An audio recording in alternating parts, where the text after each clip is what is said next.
I'm here with Jean from the UK, and you told me you wanted to tell me something more about the Blue Crosses, the experiences you had there, Yes, and the history of Medjugorje. I would like to do that. I would like to continue because the Blue Cross is very special to me. And when I first came in the 80s, as I shared in my previous recording, it was the most special of all because at the time there was nothing and no one hardly there, and my husband and I had come to check out Medjugorje to see if it was real or not, and we believed immediately we were here. We believed it was real. Why immediately? It was just a spiritual knowledge, I think. It was just, we knew that it wasn't a hoax. We just knew it. Even though everything seemed to say the opposite, everything around us seemed to say the opposite. So we believed, and then we were going to seek out the Blue Cross because we were told that the visionaries, the children, were children then, and that there are two Blue Crosses, and that those mark the spots where the children, where Mary appeared, where Our Lady appeared. And so they put the Blue Cross. It's not something spiritual that it's blue. It doesn't connect with Mary at all. It's just the fact that apparently somebody had some blue paint in their garage and painted the cross blue, which happens to be Mary's colour that we associate with Mary. So I thought that was quite lovely, that little snippet of information. And so I went there, and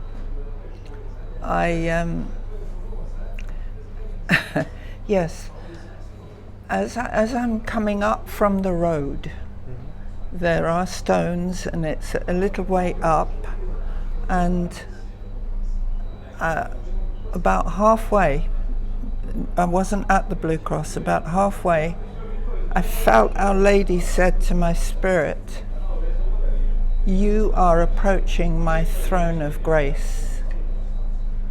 And I froze. I just thought, oh my God, what do I do? How do I approach her throne of grace? Do I take my shoes off? Do I kneel? I didn't know what to do. And I just was very still.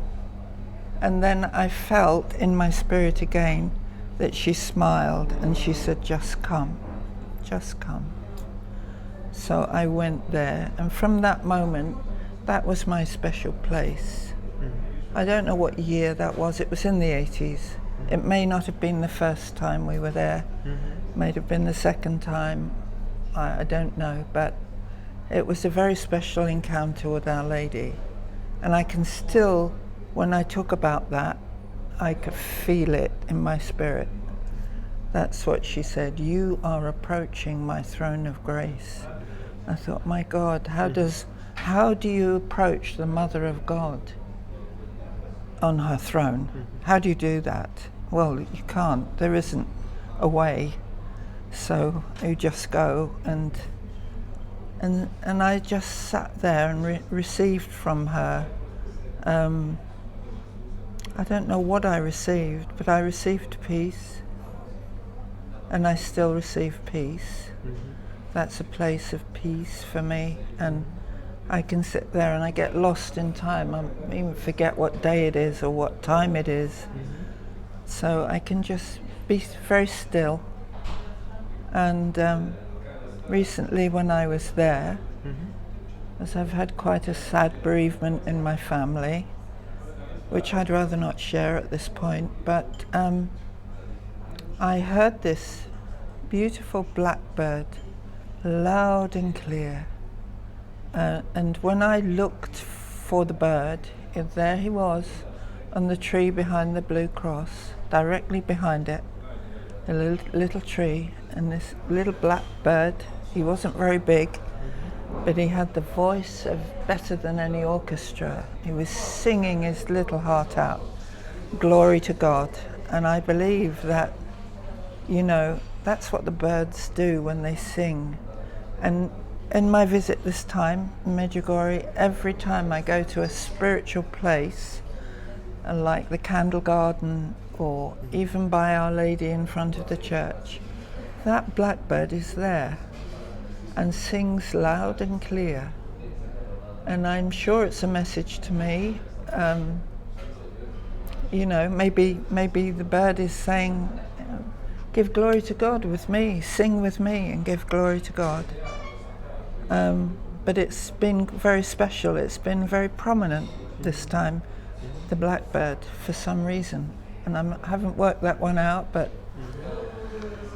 So that's the Blue Cross for me, and it is my I don't know, not a secret place, but it's like that. It's like my secret place where I can be quiet with God and I can get lost, lose the time. Just time stops and I can be there quite happily. I can even miss a meal, which is quite unusual for me because I enjoy my food. Me too. So, yeah.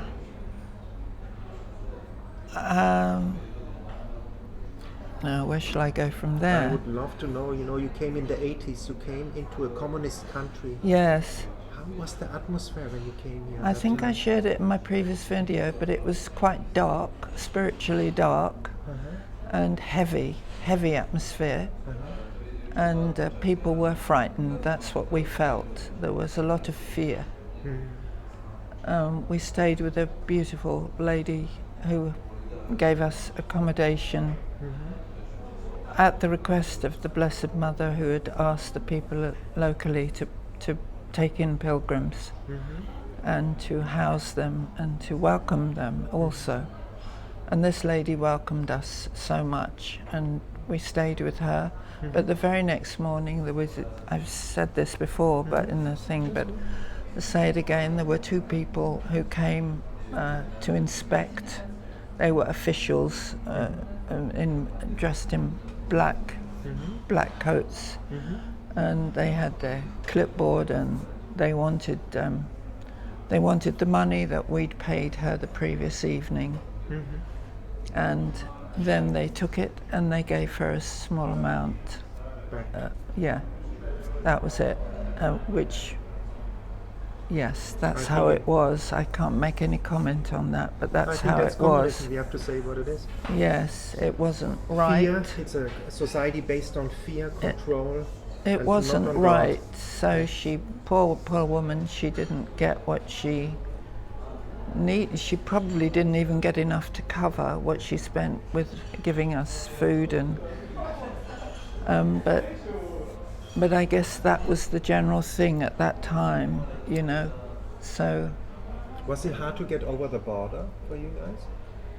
No, we flew in, and we. Yeah, it was Yugoslavia. There wasn't. You flew directly to Yugoslavia. Yeah, there was no border. Yeah. I think we flew to Dubrovnik, if I'm not mistaken. Yeah. To Dubrovnik. Yeah. No, it seemed to be all right, but outside there were lots of military, and there were lots of with rifles and stuff, and taxis were there, but they were quite nervous. We found a taxi to bring us, and he talked to us, and he said, my husband asked him, he spoke a little bit of English, and he said, what did he think about everything? He said he didn't know, but he knew something was happening there, but he didn't know what exactly, something spiritual. But he wasn't sure, you know, what was the truth and was not the truth. But he was convinced there was something happening that was powerful. And then you came here, there were a lot of foreign people here from different nations like now? Or how was it then? At that time, no, there was not that many people. And no, there wasn't. There was one shop, there was, there was, I think I mentioned before, there was tobacco drying on the balconies, and Our Lady had obviously didn't want that to continue, because I guess tobacco is harmful. She doesn't want to harm people. She wants to heal them. So then she changed it all, I believe it's her, into vineyards. So then it became vineyards instead of tobacco fields. And I think the people have prospered, but they've also struggled. And I think the deep faith of the people is incredible here. And it's only their faith has allowed them to survive in such times. And Cross Mountain particularly, when you see the size of the stones that built that cross, they had to get them up there manually. Yes. They had nothing else. So that's an absolute miracle that cross went up. And also in those early days, it used to light up. Well, there was no electricity up there. It used to light up in the evening. The cross, the Cross Mountain, the white cross used to light up. But that was long before there was electricity up there. It was supernatural? You mean that? Yeah, I mean, how else could it be? Wow, it's amazing, huh? You've not heard that before? No, never heard. Oh, yes, it was, definitely. Did you see rosaries turn gold? Oh, yes, I had a good few myself, but I give them away. Yes, it's quite common. It was quite common then, and earlier on, not early, but in the 90s, you could say, for rosaries to turn gold. And I had a lady I was with. I used to be a helper in Lourdes for many, many years, and I used to look after a girl called Karen who had Huntington's chorea, which is a very serious illness and very, very sad, her illness. She couldn't speak and her limbs were twisted, and it's hereditary. So her sister had already died of it, and she was to die of it also. She was about 20. And I used to look after her, and when she died, the mother came to see me, and she brought Karen's rosary to show me. And not only had the links turned to gold, but the beads had changed colour. They were a blood red, the beads originally, and now they turned to a blue, a deep blue with a gold vein through the bead. It was like a thread of gold into the bead, and gold links as well. And I couldn't believe it, because many times she couldn't hold her rosary, but many times I held it for her, and I know those beads. I know the touch of them. If I had my eyes closed, I know it was Karen's beads, because I'd held them so many times.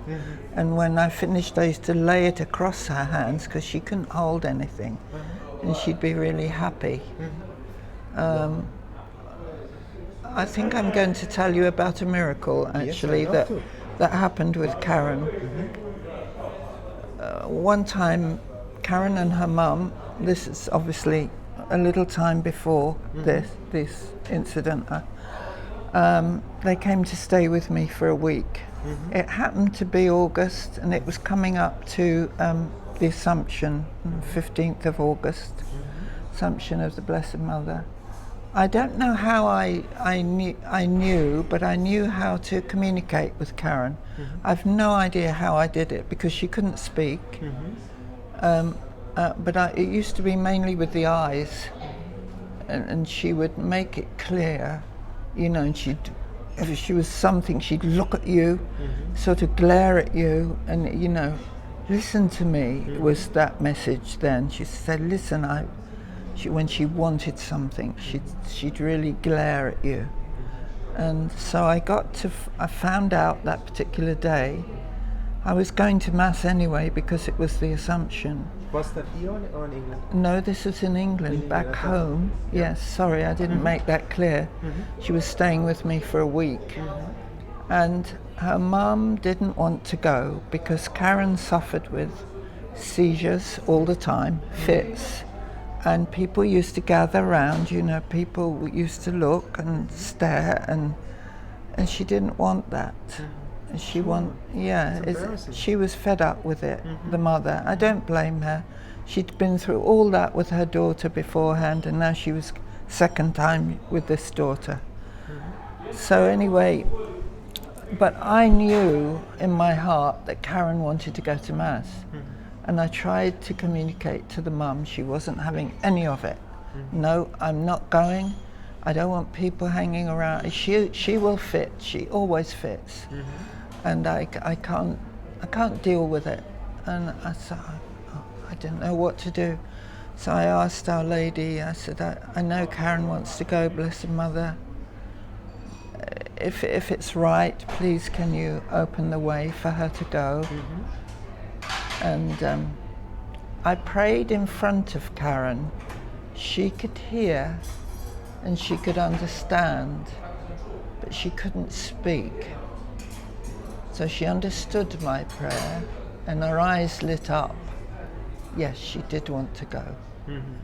Well, I knew she did anyway. I mean, I didn't need the confirmation, but then I can't remember exactly what happened. The mother called Edna, her name was Edna, she sort of changed her mind somehow. And she said, I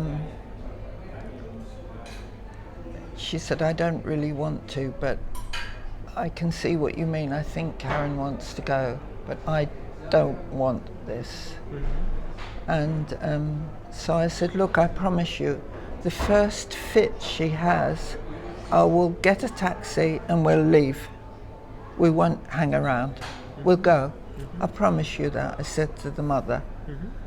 So, yeah, we get to church, and we've got beautiful grotto to Our Lady of Lourdes there. It's a really beautiful statue, and the face is very real. And we sat there on the front bench in front of Our Lady's altar, on the side of the main altar, and we got her out of her chair. She had a chair made to measure her body because her body was very twisted, and I had her legs and that half, and the mother had the head and the top half of her body on our laps, so it would be nice and soft for her, you know, and we had a cushion for her head, the mother had. So the Mass began, and it was lovely, and there was singing and everything was fine. And then all of a sudden, Karen speaks. Someone who's never spoken since she was diagnosed, some years. And she said, Mom, was I baptized in this church? Unbelievable. Yeah. And the mother nearly collapsed, honestly. She was so shocked, and so she said, No, Karen, you weren't baptized in this. No. And she told her the church she was baptized in. And then she said she wanted us to lay her down in front of the altar, on the carpet in front of the altar after Mass.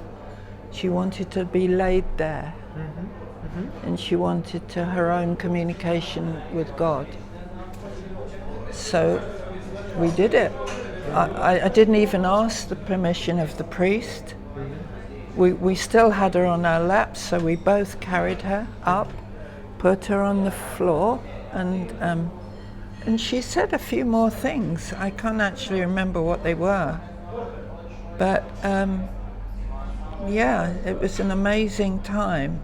Sadly, the speech didn't last, but it was a gift from Our Lady, I think, for her, because it was her feast day and she came to Mass. She was just, and we knew, and the mother knew, that Karen was in a very good place spiritually. She was very aware and really knew what she was asking when she wanted to be laid there. And I'm sure she's, well, I don't know what she is in heaven, but she'll be a saint and an angel all at once, I think. She was a lovely person.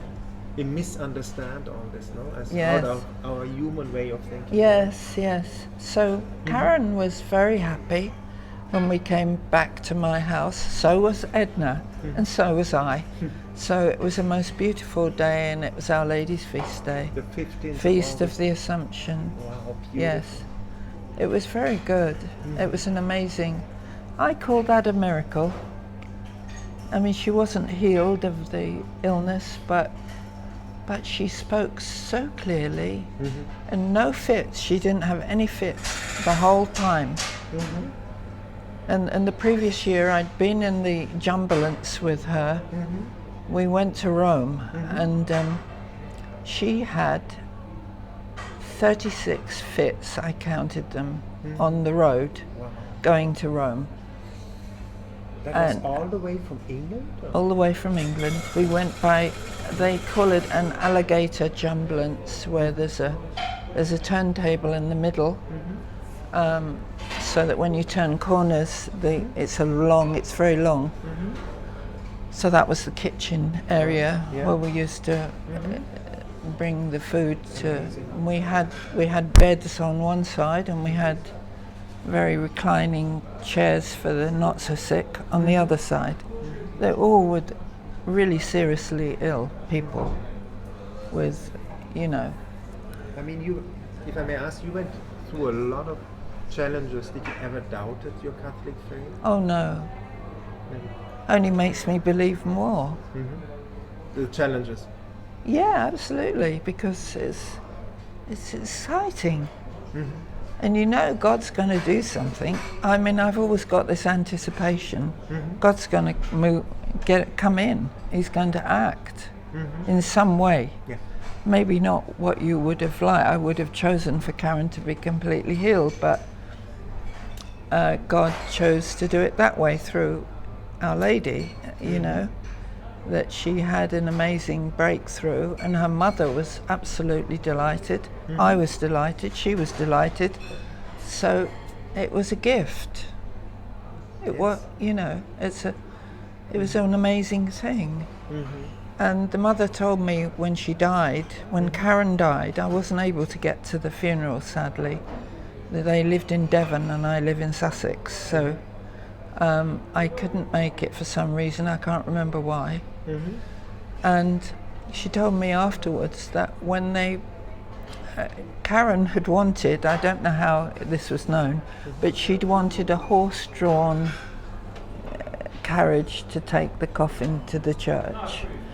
And so there were white horses, and then as they passed the river and went over the bridge in the village where they were, two beautiful white swans came out of the river and they walked behind the carriage to the church. And she had a picture of it. She showed me the picture. These two white swans plodding along to team with the white horses. There were white horses and white swans. I don't know what the spiritual significance is, Could but it be it's her sister died as well? That maybe the two maybe, sisters somehow. who knows? Yeah. Only God knows. But it was, and the mother said to me, "I wish you could have seen it." But anyway, here's the picture, and amazing. she sent me a photograph. And yeah, it was really amazing. So these are all miracles. I mean, I seem to have been witnessing a lot of miracles, only because my original passion was for miracles. It still is, actually. And I love the idea of what God can do. He's so great when there's like, it's impossible, but it's not for him. Nothing's impossible for him. There's a worship song I like at the moment, Waymaker, Miracle Worker, Waymaker, miracle. Light in the Darkness, Promise Keeper, my God. It's just incredible. It just goes on. It's amazing. Your life is already, it's a movie. you know? Well, yeah, I get excited about it. You should write a book maybe. I think, well, the Lord's been asking me to, but I haven't got round to it yet. I better hurry up. And what would you tell people who go through these challenges? A child who is sick, a parent who is sick, or you know, traumatic experience. Well, be real, be yourself, and just try to surrender it all, to lay it all down. Because I know how much the Lord loves us, and He doesn't want us to carry these burdens. And sometimes He just wants us to lay it down, give it to Him, offer it. For example, you could put it all in a basket in your mind. You can take all these things that are troubling you and put them one by one in the basket, and place the basket in the altar or at the foot of the cross, or where you feel prompted, where's right for you, to give it to God, and then ask Him to fill those empty spaces with His love, His peace, His joy, His Holy Spirit, and then you'll find yourself quite unexpectedly, in a way, in a better place inside yourself. Instead of, and I know for a fact He's given me these words when I've prayed for people who have a lot of issues, to like, especially anxiety, worry, stress. Sometimes we don't even know what it's all about, but we're anxious. We're very anxious. He can do anything. He can do anything, and He can change anything. So it's about trusting, really. Just trust Him, and then He can act. Because when we're in that place of, oh, I've got all these worries and problems, He can't get in. But if we can unload that, then it leaves space, and God can come and help us and pour out His love and peace and joy and everything to make us well again. Yeah. Because that's what it's all about, I think. We just get a bit lost. And He is a God of the impossible. That's what I've come to know. Yeah. I think it's amazing. Sometimes I just can't fathom how He does it, but He does it. And you think, how did that work? But you can't work it out, because God is God, and He does what He will, and usually His timing is pretty perfect. Sometimes it's not the right time. And when I've had miracles myself, He will, first of all, He has to prepare my mind, my mindset. Sometimes we got the wrong mindset. And He has to prepare my heart, and then He can give me what He wants to give me. But you know, people want these things to happen bang like that. No, it isn't like that. He has to prepare the way, because He is the one that prepares the way. He is the way. He is the way? Yes. So He prepares it, and then we're able to receive. I'll probably go on to one of the miracles I've had now, I think. Yes. Lovely to listen to you. Yes. So I had, for a long time, maybe, how many years?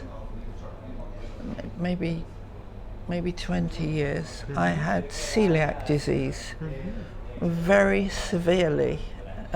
It was celiac disease is when you can't take gluten, gluten intolerance, and I had it very badly. I used to vomit. I had diarrhea as well at the same time, and I used to pass out, faint on the ground. And those three things would happen simultaneously. If I'd eaten even a little bit of flour, you know, maybe a sweet dusted in flour. But I didn't know what it was at that point, and I was so ill, and then I was losing weight, and the doctor, my GP in England, it was a lady doctor. She said she thought it was psychosomatic, so she kept giving me tranquilizers, a prescription, and I got quite annoyed one day, and I just tore it up and put it in the bin in front of her. I said, I want to see a specialist. I am not imagining this. This is serious, and I need help. And so I went to, she sent me, and as soon as he saw me, it was a lovely specialist, endocrinologist, I think he was. He said, oh, I think you're a celiac, but I'll have you in and we'll do a biopsy. They have to put the wire down your throat and it's got a little cutter on the end of it, so it takes a piece of your intestine, and they bring it up and it's analysed in the labs to see, and yeah, it was positive. A normal person, inside their intestine is villi, there's little hairs, they call it villi, and they absorb the nutriments from food and everything else. And mine was completely flat. I had no villi at all in my intestine. So he said, yeah, you will. And then he made a pronouncement, which I now know to be a lie. And I don't actually think I believed him. I don't know why I didn't believe him, but he said, you will never, ever be able to eat wheat again. He said, it's a poisoning. He said, this is a poison to you. It's, when you eat wheat, it actually poisons you. It's not an allergy, it's not it's not anything else but that. And therefore, you must not eat wheat ever again. As long as you keep on a gluten-free diet, you should be all right. But of course, when you go out, if you're in a restaurant, and you say, does that meal have flour in it? Does that soup have flour in it? Of course they're going to say it, yes, it's okay. And then you're ill, and then you. So it didn't work for me, the gluten-free thing. I thought, no, it just needs healing. It just needs for God to deal with it. And I don't know how old I was then, late 20s, 30s, something like that. In 30s, maybe early 30s. And I thought, what can I do? How can I get this amazing healing that I need? I know I need it. And then my daughter informed me that there was a healing conference in her area. She lived in near Arundel in Sussex, which is about an hour from me, and Chichester. And she said, Mum, there's a healing conference. It's people from America. Do you want to come? I'd like to go. And she didn't want to go on her own. She was married, my daughter, at that point, and that's where she lived. So I went with her. And as we went into this conference, it was by people, it wasn't Catholic, but it was Christian. It was Vineyard Ministries, they were called. And we went into the building, and on my left, I noticed this girl sitting on the ground with her back against the wall, and she was very, what I call hippie. The old word is hippie, but I don't know what you call it in the modern language, but Still hippie, maybe? Yeah. But she didn't. She looked like she needed a bit of help as well, And I felt a bit sorry for her, and I thought, oh, how lovely! She's come in off the street, and she wants healing. I hope they don't tell her to leave. This is me. I got it completely wrong, of course, but that was what I thought when I came in. And then we had the first session. It was very good, talk and everything. And then the man said, the leader of the conference, he said, I'm going to release my team into among the people, and if you got anything long-standing, an illness that you've had for a long time, would you please call one of my team to pray for you? Well, I didn't call anybody because this girl made her way straight to me. She was one of the team. She was actually one of the team, and I thought, oh my God, look what I thought. But I didn't think anything bad of her. I just thought she needed a bit of help. And she came straight to me and looked at me in the eyes, and it's like she looked at my very soul. She had a deep quality about her, very deep. And she got on her knees and she cried and she sobbed. She sobbed over my feet and made my shoes wet, actually, with her tears. And it made me think of Jesus when, Mary wept over his feet and then dried them with her hair. And it made me feel it was very touching, but I didn't know I'd never seen that before. I didn't know there was such a thing, but apparently there is a ministry of tears. I had no idea about that. She did it for me anyway, and she went on for quite a time, and then all of a sudden it was turned off like a tap. It was a spiritual thing, so it wasn't her. But she said, you will be healed, but not yet.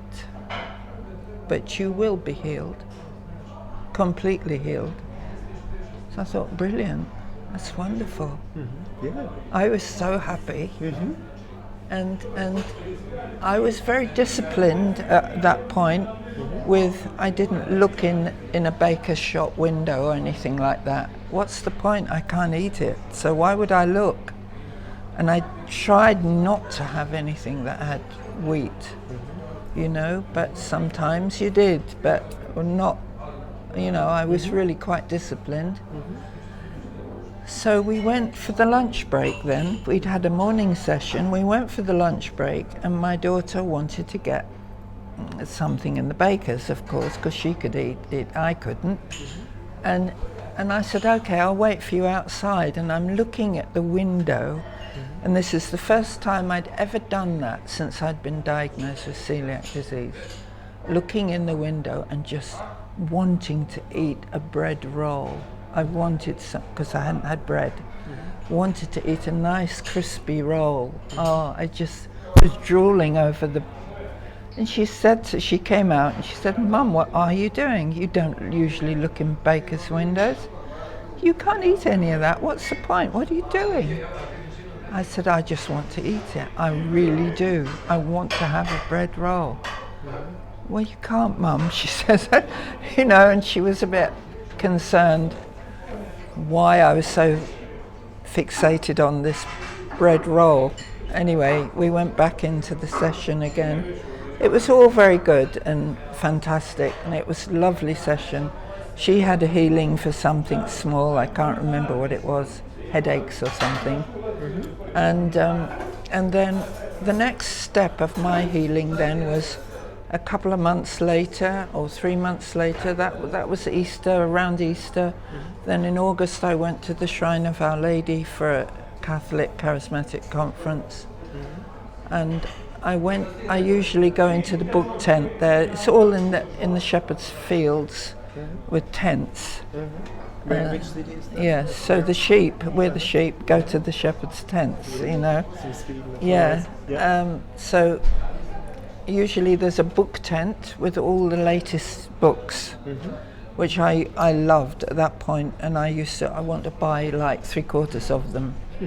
But because of my greediness with books, I got used to making a prayer as soon as I got in there. Right, Lord, if there's any book you want me to have, never mind me, leave me out of it because I'll have far too many. Just show me what you want me to take. There was all these fantastic books, and I'm looking around, I like that one, I like that one, I like that. But it was me. it wasn't God. So I didn't take anything, and I get to exit the tent, and I'm thinking, and I said to the Lord, isn't there even one book for me? Not one? There must be one. And then my eyes were drawn under the table. There was a box with books in it. And I loved the title, so I knew that was my book. I picked it up, and it was called Only Love Can Make a Miracle. That's my thing. Yeah. Only love can make a miracle. So I thought, wow, wonderful. I'll read, and I picked it up. I went off somewhere under a tree and started reading it, and I missed God knows how much of the conference, and I couldn't put the book down, and it was fantastic. And I thought, right, this is it. This is amazing. It really spoke to me, not just for myself, but for miracles in general. And this guy the guy who wrote it was someone called Mahesh Chavda. He was a Hindu turned Christian.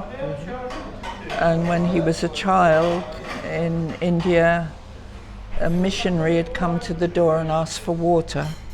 He'd given him water, and in return he gave him a New Testament. And he didn't even look at it at that point, because his mother particularly was very much high up in the Hindu class system of the kind of royalty, they call it, in their religion. So he hadn't looked at it, but later on he did look at it.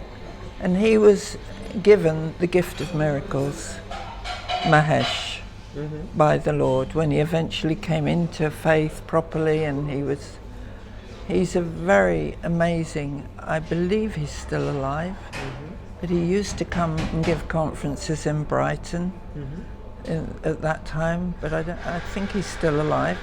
I hope he is. Amazing man, very low-key, not in your face. He's very gentle, low-key, and very, very sincere was how you feel he is. And he's a big man, but he fasts a lot. And the Lord wanted him to fast. And he put him in a school of love, he called it, that was for very, very handicapped boys, and boys that have been through a lot of abuse, boys and girls as well, you know. And he said, this is your school of love, and you are to learn what I want you to do, and you follow me, you listen to me, and I will show you how to deal with each one that you bring to me. I will show you how to deal with him. And there was one boy particularly that was very, very damaged, and you would say beyond help. But he was to fast for him for 40 days. And he said fasting was so difficult. He said he loved crisps, and if he opened a cupboard and the bag of crisps, he said, would jump out at me. It would just jump on me, the crisps. But he managed it. He managed it. And then he said to him, after you've fasted 40 days, you can pray for him, but not before. You don't pray for him until then. And he prayed for him. My God, you'd have to read the book to see what happened. You know the title of the book? Yes, it's Only Love Can Make a Miracle. Yeah. Mahesh Chavda. Good. Or Mahesh. Mahesh Chavda. I think it's Mahesh, and Chavda, Chavda. Yes, so that was it, and it was just incredible.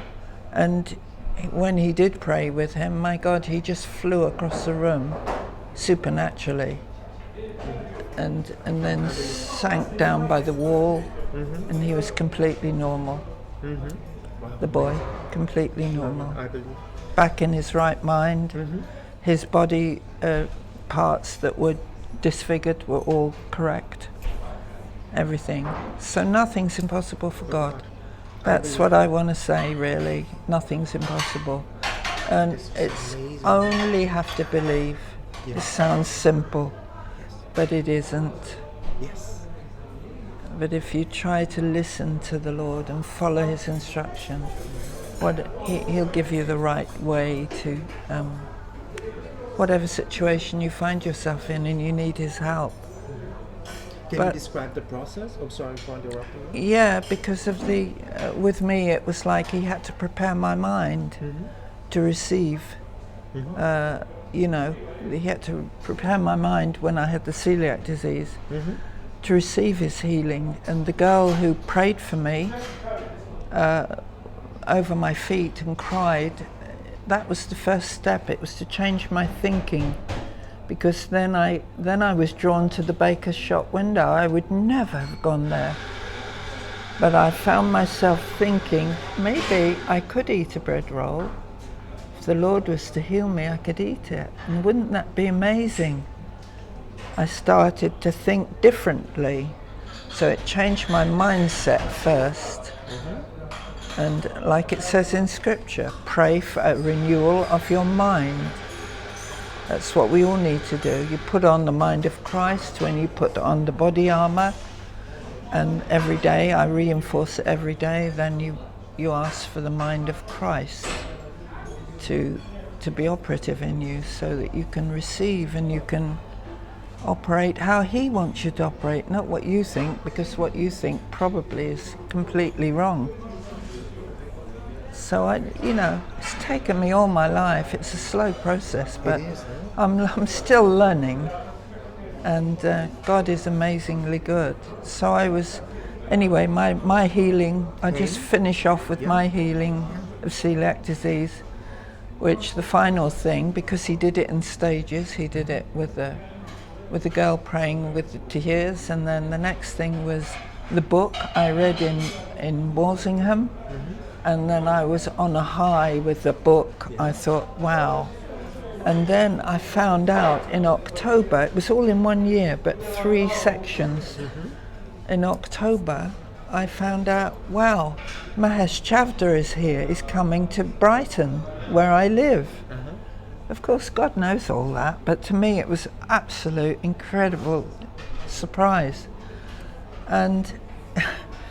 And also, it was the only conference I've been to. God knows why we don't have them now. That conference was mega powerful. It was 3 denominations. It was Catholic, Evangelical and Pentecostal. And they all came together, believe it or not, in unity. That was a miracle. The unity was a miracle, because we love picking holes in each other. Ooh, they do this, they don't do that, they haven't got Holy Communion, blah, blah, blah, blah, blah. Why do we do stuff like that? It's ridiculous. And it must sadden God's heart when we criticize each other and our churches and the way that churches are. Why can't we just come together on what we can come together with? Like that conference, we could all worship God, and we did. We all in unison we worshipped, and the singing was incredible. And there was an amazing worship song which kept playing in my head, and it was, "I have brought you to my banqueting table, and my banner over you is love." And it's such a beautiful song. And I think it was John Wimber Ministries. John Wimber was very prevalent in those days.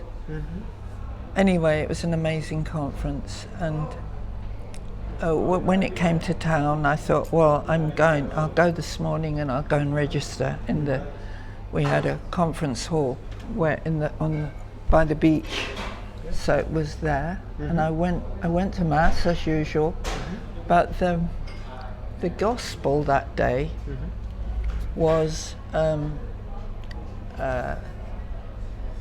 the Lord is holding a banquet and he's inviting everyone. But what are those people doing? One says, oh, I can't come, I'm getting married. Another one says, I can't come, I've got to plough my field. They were all making excuses. So then he sent out his servants to the hedgeways and the byways to bring in the crippled, the lame, anyone who would come to the banqueting hall, and when it was full, the door was locked. So as the priest read that, I put my hand up. I went, yeah, I'm coming to his banquet. And everyone turned around looking at me. Has she gone mad, you know? She's gone completely mad. But you were joyful like a child. Yeah, because it connected with the conference. Yeah. For me, it connected.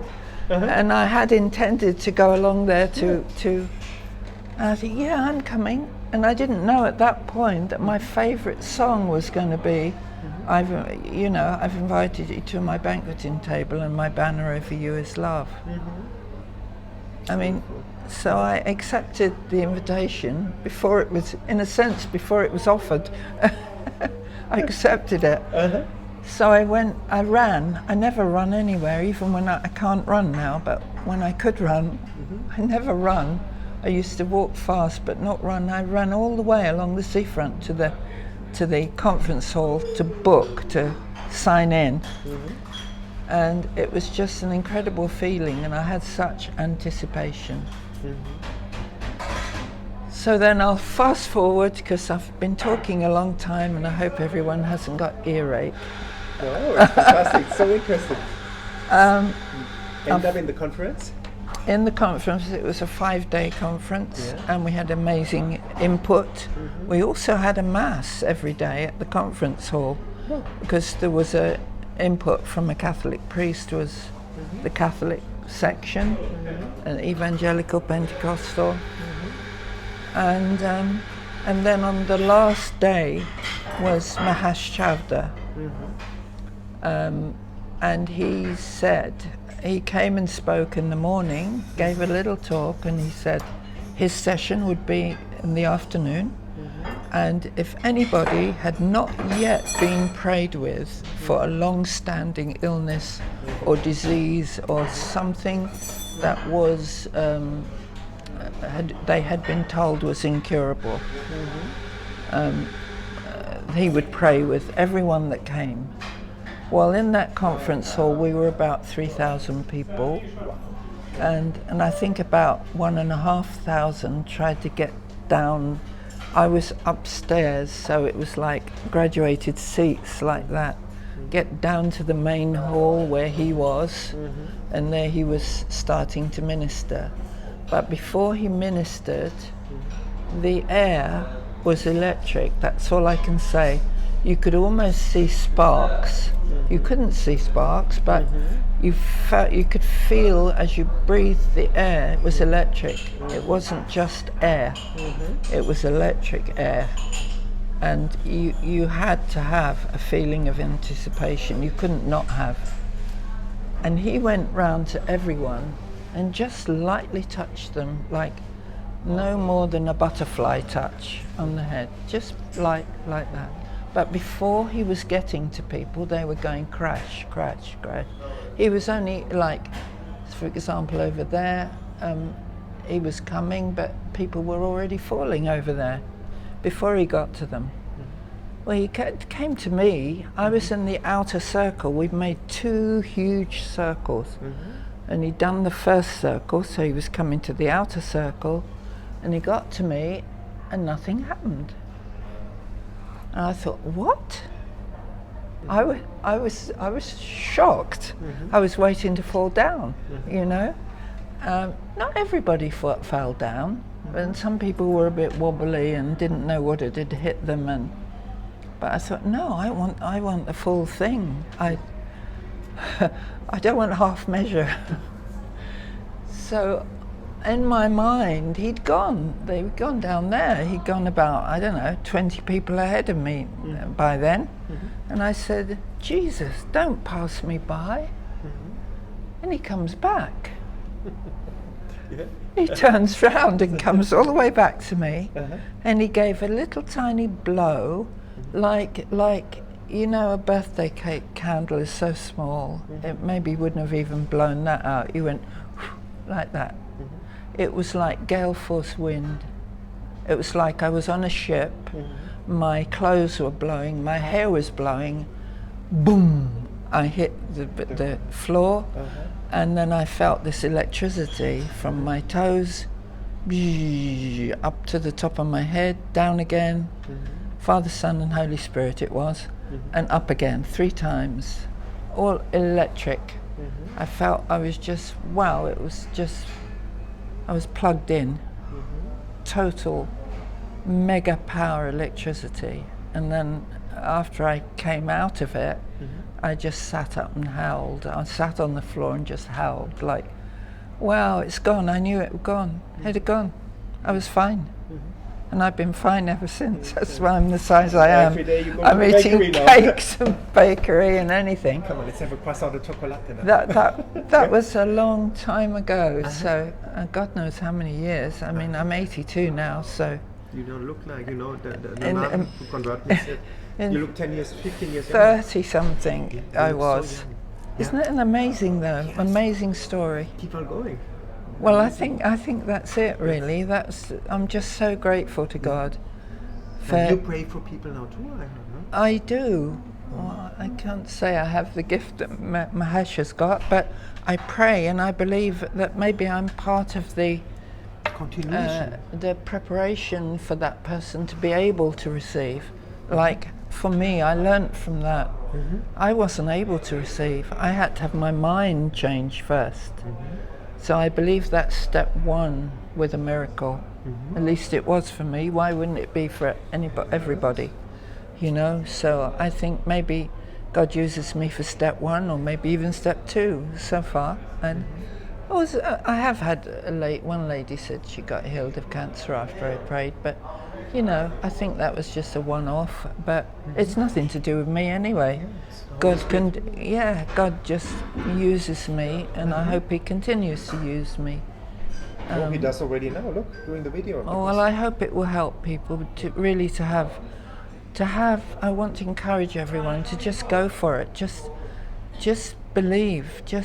And if you feel you can't believe, then ask for the grace, and just lay down your unbelief and pick up belief. Do a divine exchange with the Lord. It's like giving your sins, putting them in the sin bin in the church, or you can dump your lack of faith in there and ask for faith for miracles. Yes. That's my parting word, I think. Ask for faith for miracles, because you'll get it if you ask for it. Yes. And anticipate it, and it will come. Thank in advance already, as it's written in the Bible, no? Yes. So I feel I'm very blessed, and I'm so thankful to God, really, for everything and everyone in my life. I think it's been incredible, and I'm not done yet. Yes, there's more to come. I hope To so. teach more. Yes, All of us. I hope so. Yes. Thank you for your patience, and I think that's enough Yeah, thank for you so today. much for that interview. Yes, you're welcome.